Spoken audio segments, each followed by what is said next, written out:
सभी का मंगल हो। नमस्कार। पुनर्विवाह के अंदर बहुत सारी बातें अब हमें जो पहले कहते हैं ना फर्स्ट हैंड में जो हम देखते हैं तब भी 10-15% का समझौता करना पड़ता है,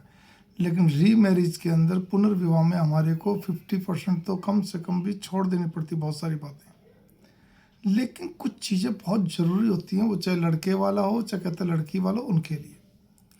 अब उदाहरण के लिए लड़की वालों का ले लीजिए, तो लड़की वालों को क्या देखना चाहिए भाई? जो आप री मैरिज के लिए देख रहे हो, उसका तलाक हुआ उस लड़के का, तो वो किस बेस पे हुआ और उसके बारे में थोड़ी छानबीन करी जाए कि लड़का तेज है, परिवार में कोई तेज है, या क्या कमजोरी थी क्या नहीं थी, कहीं ना कहीं पूछा जाए, करा जाए, समझा जाए, जिससे बच्ची को वो तकलीफ दोबारा ना बने। इसी प्रकार से लड़के घर के अंदर कोई अब भाई एक मिनट, कोई दिव्यांग हो, कोई बीमार रहता हो, बराबर पड़ा रहता हो, अब उसको सेवा के लिए चाहिए, एक उसकी भी सेवा, एक उसकी सेवा,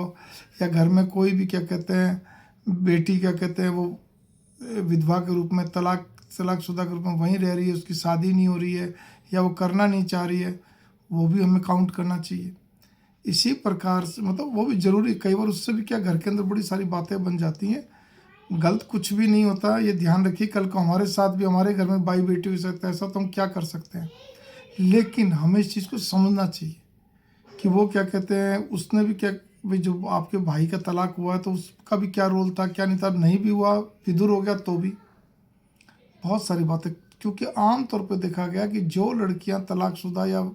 मतलब विधवा, मतलब जो दोबारा शादी नहीं करती है, जिनकी नहीं हो पा रही किसी कारण, बस लंबा समय हो गया, वो रिजिड सी हो जाती है, एक अजीब उनका बिहेवियर हो जाता है, चाहे कितनी भी दिल की अच्छी हो, लेकिन वो घर में डोमिनेट कर जाती है। बस इतनी सी बात मैं कहने जा रहा हूँ, मतलब एक दबाव बना के चलती हैं, चाहे वो दिल, फिर कह दिल की कितनी भी अच्छी हो, वो दबाव भी इतना होता है कि सब उसके आगे झुकने शुरू होते हैं, उसी की बात चलती है घर में और किसी की चल नहीं सकती। तो उस जगह भी बहुओं को दिक्कत हो जाती है, क्योंकि वो तो वैसे ही दूसरे घर से आई होती है। इसी प्रकार से फिर ये होता है कि बहू मतलब जो रीमैरिज के लिए भी अगर उसको वो सर्विस कर रही है, बिजनेस कर रही है, प्रोफेशनल है, सामने वाले कहते हैं जी हमारे को तो पूरी मौज है, हमें तो कुछ नहीं करवाना, तो भाई ऐसे घर में फिर देना ही क्यों? सीधी सी बात ही है। ये कोई तरीका नहीं होता जी, हमें उस लड़की का हाथ पीले करने जैसे तैसे कर दो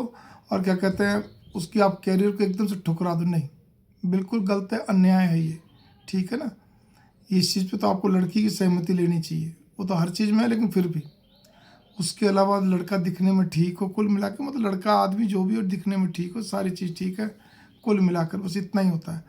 हाँ, उसके घर में जो जो मेंबर है उनका सबका स्वभाव की भी जानकारी उसमें खोजबीन करो ना, जो जो पॉइंट मैं बता रहा हूँ, इतने सारे जो घर में रह रहे हैं जितने भी। इसी प्रकार से फिर सबसे बड़ी चीज़ ये होती है कि अगर उस व्यक्ति के पास भी बच्चे हैं, कितने बड़े हैं कितने नहीं, लड़का लड़की सब कुछ है, उनके स्वभाव का भी हमें समझना चाहिए,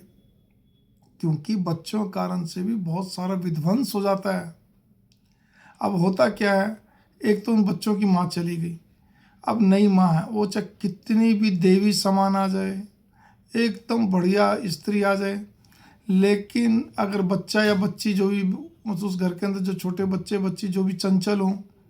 और वो कोई झूठ झूठ बोलने की आदत, तो वो तो कुछ भी बोल देंगे, तो उसकी दादी वगैरह जो भी परिवार वाले तो उस बच्चे की बात मानेंगे, क्योंकि एक तो उस पर दया वैसे ही आ रही, बिन माँ का हो गया, अभी दूसरी नई माँ है तो उनको लगता है भाई ये माँ तो बड़ी क्या बात होगी,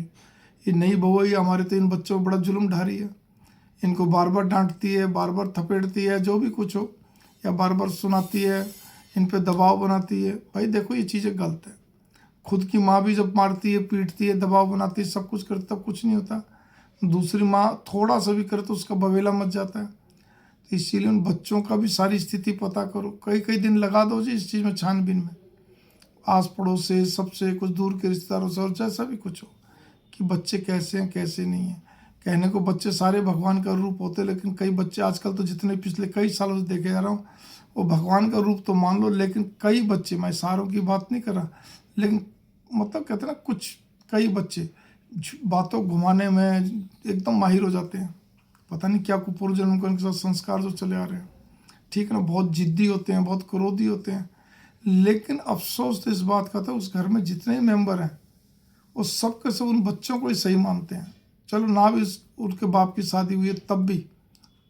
ठीक है ना। तो वो उस जगह पे बड़ी भारी दिक्कत हो जाती है। आप चाहे कस्में खाते रहो, आप चाहे कितना भी सच बोल दो, कहते हैं ना, दिल तो चीर सकते नहीं, बाकी आप कितना कर दो, लेकिन घर वाले नहीं मानेंगे। ये चीज़ें देखनी चाहिए कि भैया अब क्या करें, इन बच्चों को कैसे करें, सब कुछ कैसे, मतलब उस घर के सारे मेंबर, बच्चे से लेके बूढ़े तक, सबके बारे में, उनके बारे में छानबीन करो स्वभाव की। व्यक्ति तलाकशुदा है तो उसके कहते परिवार में जाके पूछो, एक एक से सबके नेचर समझो, पड़ोसी से पूछो, किसी तरह पता कराओ, 6 महीने लग जाए कोई दिक्कत नहीं, वो पता करो। इसी पर तब जाके पार पड़ती जी। और हाँ, उन बच्चों को किसी प्रकार की बीमारी ना हो, नहीं तो बाद में मालूम पड़े जी कोई, मतलब वो भी एक समस्या है, ठीक है ना। अब तो जब खुला बात हो तो पति कभी भी टेस्टिंग हम करवाएंगे, ठीक है ना, कोई प्रॉब्लम ना हो, बीमारी ना हो, बाद में दिक्कत हो जाए सेकंड मैरिज में भी। लेकिन एक और भी चीज़ है, अगर बच्चा मेंटली रिटार्टेड है, ठीक है ना, दिव्यांग है, तो उस पर भी गौर करना चाहिए, मतलब हालात पे गौर करना चाहिए। आप अपनी लड़की जो रीमैरिज की, वो भी रीमैरिज वाली है, उसको दे रहे हो, वहाँ भेज रहे हो, तो उसको भी अच्छी तरह समझा दो, देख भाई अच्छी तरह घर में जा, सबसे बातचीत कर, सियाणी औरतों को लेके जाओ 2-3, ठीक है ना, सबसे बातचीत करो, समझो सारी चीज़ें, तब पार पड़ती है, ठीक है। कई जगह तो गुजरात में तो थोड़ा सा बहुत ब्रॉड माइंड है, वहाँ पे तो घर में रह भी लेते हैं, डेटिंग भी कर लेते हैं। तो चलो मैं डेटिंग की बात पे नहीं जा रहा, मैं घर में रह लेते, वो मेरे को अच्छा लगता है, 2-4 दिन रह लो, मालूम पड़ जाता, सबके नेचर समझ में आ जाते हैं। लेकिन खैर चलिए, तो इसलिए मैंने कहा ना, स्वभाव को काउंट करना बहुत ज़रूरी है, वरना दिक्कत हो जाएगी। रीमैरिज का तो कहते हैं ना, खजूर से, आसमान से गिरे खजूर मटके वाली बात बन जाएगी। मैं तो एक साथ धारा प्रवाह बोलता हूँ, तो जितना मुझे याद आ रहा है ये चीज़ें ज़रूरी है, ठीक है ना। शकल सूरत का इतना फ़र्क नहीं पड़ता, वो तो चलो नॉर्मल है, कोई दिक्कत नहीं है, ठीक है। हष्ट पुष्ट है, मुस्कुराता हुआ चेहरा, वो भी ठीक है, ये सारी चीज़ें। इसी प्रकार से जो लड़कियां आपकी तरफ आ रही हैं, तो लड़के वालों क्या देखना भाई, कुल मिला के इसका तलाक किस लिए हुआ था वो पता करो पूरा, लड़की के स्वभाव का सारा पता करो, बस मुख्य चीज़ यही है, ठीक ना। कभी ऐसा नहीं कि ये भी मेंटली रिटार्टेड आ रही है, भोली आ रही है, मेंटली रिटार्टेड नहीं हो, लेकिन कई जगह होता है, एक शब्द है देसी भाषा में, चेप देते हैं, झूठ बोल के, बातों घुमा फिरा के, बिचौलिया दबाव बना के चेप देते हैं, बड़ी दिक्कत हो जाएगी। उसका भी मेडिकल सर्टिफिकेट आपको जी, हम अपने डॉक्टर से टेस्ट कराएंगे सारी चीज़ें, ये सारी चीज़ बहुत जरूरी। वैसे भी आजकल तो डॉक्टरी टेस्टिंग का, मतलब मेडिकल टेस्टिंग का, फुल चेकअप का आजकल चलन है बड़े शहरों में, भाई कोई बीमारी सीमारी ना, कोई पीछे से कुछ नहीं। इसी अगर उसके बच्चे हैं, उसके बच्चों का भी पता करा जाए, ठीक है ना, कैसा स्वभाव, कैसा नहीं, दिक्कत हो जाएगी फिर उसके बच्चे का। अगर आपके बच्चे और उसके बच्चे आके घर में कोई, उसका तो उत्पाती हो, अपने वाले शांत तो मुश्किल हो जाए, या उत्पाती नहीं हो, बहुत बात को घुमाने वाला, ट्विस्ट करने वाला, और अपने वाले, तो बड़ी दिक्कतें हो जाती हैं, कॉन्ट्राडिक्टरी, कॉन्फ्लिक्ट्स, बहुत सारी कुंठाएँ क्रिएट पैदा हो जाती हैं। इसीलिए मैं कहने जा रहा हूँ, उसका भी स्वभाव का पता करना, सब कुछ है। बच्चे हैं तो बच्चों का थोड़ा पता करना, बाकी नॉर्मल होता है परिवार का। ये इसमें भी और चीज़ आप जोड़ सकते हो, लेकिन इस वीडियोस को बहुत गंभीरता से सुनिए, रीमैरिज के अंदर क्या क्या ज़रूरी होता है, मुख्य चीज़ें ये होती हैं। मंगल कामना नमस्कार, खास तौर पर लड़की वालों को तो विशेष, उसको सारी ज़िंदगी निकालनी है, इस चीज़ पे गौर करिए। मंगल कामना नमस्कार।